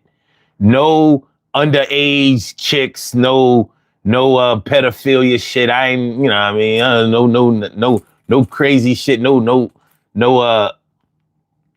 I ain't never steal nothing that could be traced or anything like that. You know what I mean? I might have grabbed a couple of packs of bubble yum or some shit like that. Nothing major. No grand theft. No shit like that. I ain't never stuck a gun in nobody's face and, nothing like that. I haven't done any of the things that would take people down in the media. Ain't none of that going on. You know what I'm saying? So, I mean, if any chicks that I dealt with want to be like, well, he wasn't the best boyfriend, like, you got to eat that. You know what I'm saying? Like, that's not something that's going to cause me any shame. I wasn't going for like boyfriend of the year or some shit like that. I mean, they got an award for that. Who the fuck cares? You know what I'm saying? But I had to make sure that I'm good like that. You know what I'm saying? Because again, if you can produce, if people can produce something that will be damaging to you, they will. And we're in that era. We're in that era where if you've done some old crazy shit, some illicit shit, some out of bounds shit, it's going to wind up coming out as soon as you blow. And that, or when you start bubbling, and that can keep you from ever blowing. So, no. And I ain't been. People who do all these things, they always want to be in the most possible situation where they are seen by everybody for everything.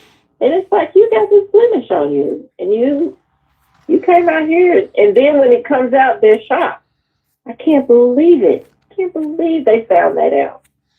I can't believe they found out that I did XYZ in 1995 in 2026 with the internet. Man, I can't believe it. You should have got ahead of it. Tell them, you get ahead of it because it's going to come. Yeah. It's going to come out. Look now, all the people who are following this Epstein, everybody who's coming up in it.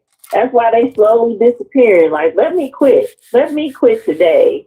Let me resign today because I don't want my name to keep coming up. Too late. Late. It's there.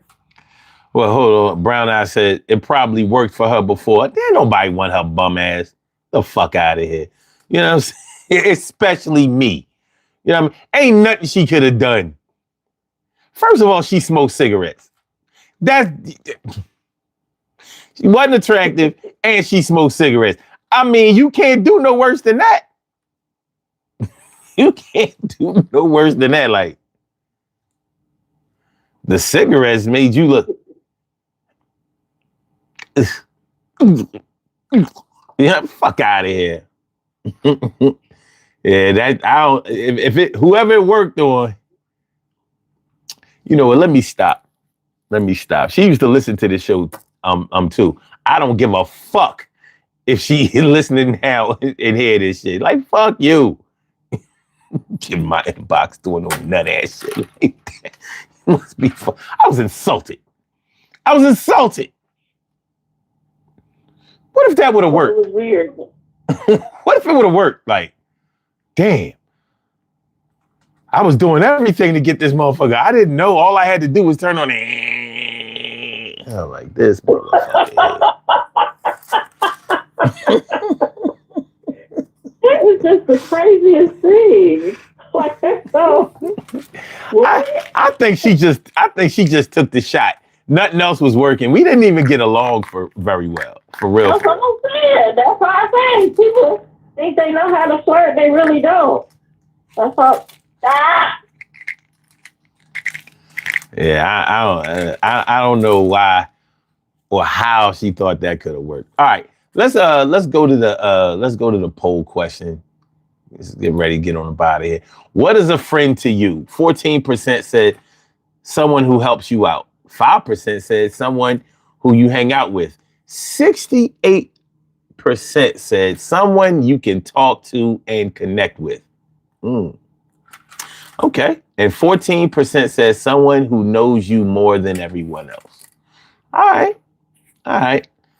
I want to apologize to y'all because I really thought that the poll question was a little weak, but it kind of highlighted where we were going to go with the show as far as what a friend is. So hopefully, after listening to this show, you broaden your scope of what a friend is, or what an enemy is, or what the possibility of either one of them can be. All right, so I'm about to do these birthday shout outs. Kim, thanks for coming through and helping me out once again. I appreciate you. Sure. Have a good rest of your day. Everybody have a great rest of your afternoon, evening, whatever time zone you're in. Enjoy the beauty of this moment as we got it. Try to stay warm, everybody. I'm out. Peace. All righty. All right, y'all. We have some birthday shout outs to do. Some people were born on this glorious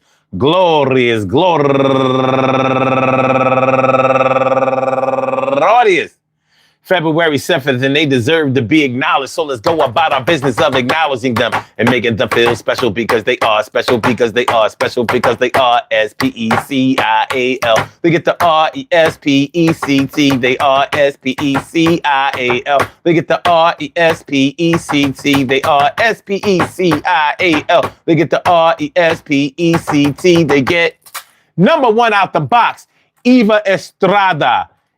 And also Tammy Robinson, Angela Murchison, Michelle Simmons, Beloved Blends, Blanche Bryard, Lola Williams, Rachel Mendoza, T. Janae, Daryl, Mr. Get It Done James. That was my childhood friend going all the way back to 5th grade. That's my man's right there. Hold on, I'm going to show y'all something. I'm going to show y'all a picture. me and my two friends as we was about 16 in this photo. Y'all see this shit? That's me on the right. But I guess it's to y'all left. This is me right here. That's my man Daryl, and that was my man Carl. You know what I mean? We all in the photo booth. All in the photo booth with our little after school job money. A little after school job money. I could barely fit in the picture. That's why my money is like stuffed in my collar. Shit. My man Carl rocking the 2-finger ring. As you can see, my man Daryl, you can't see really close up, but you know, he used to bite his nails and shit. He get money now. But that was my man's. That's my man's. That's my man's. All right. Boop, boop. I want to say happy birthday to all of y'all. And I hope that today finds Oh, hold on. I ain't even finished. Hold on. That was my man, Mr. Darryl, Mr. Get It Done. And also Miss Boss Lady Bryant, Tiffany Bacon, and last but not least, my girl from ninth grade on, Nicole Webb Henry. I want to say happy birthday to all of y'all. And I hope that today finds you all a good health,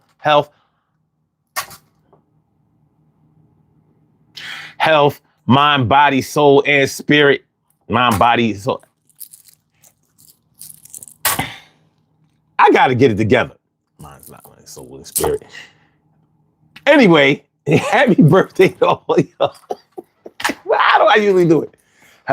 Mind, body, health, soul, and spirit. And it goes all y'all going on February 7th, do the damn thing. Rock out, rock on, and do the damn, do the damn thing.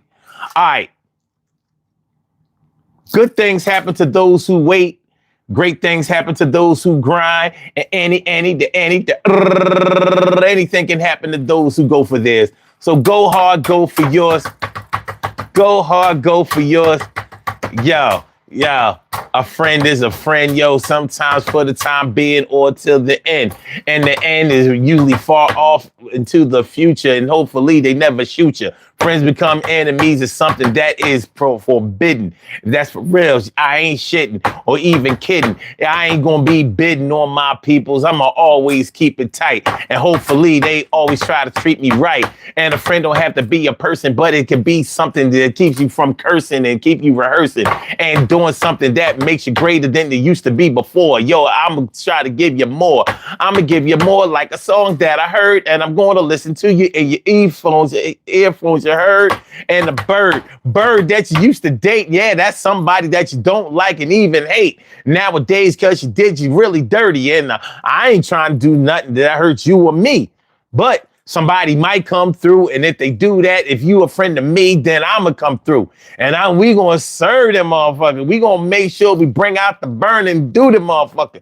And maybe I don't want to kill them, but I'm gonna make sure that they not a threat, and I'm gonna get with my peeps and make sure that we act like family. If you ain't my fam, then who the fuck I am is somebody that you better learn. But we got a lot of money to earn. It's my turn. And if you are on the same train as me, and I'm going to have you explain to me to the point of no. Hey, yo, bring it on back. Yo, give it a slack. Yo, you try to talk some shit, you get a smack. You might get a slap. I know my man Pap is jealous of man Easy. Peace to all my day ones, my everydays, and my brand news. I love y'all to death. Resuscitate y'all. Love y'all right back to life. We will be back tomorrow afternoon. Let's just call it 2:00. We gonna dead that 1:30 thing. We just gonna do it on 2:00 because that's a little easier for the God. You know what I'm saying? That's a little easier for the God. You know what I'm saying? You know what I'm saying? Love is love, though. Peace to all my day ones, my everydays, and my brand news. I love y'all to death. Resuscitate y'all. Love y'all right back to life. Hit the like button, share the show, subscribe to the channel if you haven't subscribed to the channel yet. What up, Tori? Good to see you. I hope y'all enjoy listening to the show as much as I enjoy broadcasting it. So y'all enjoy the rest of y'all afternoon. Y'all good people. Holla back. Peace.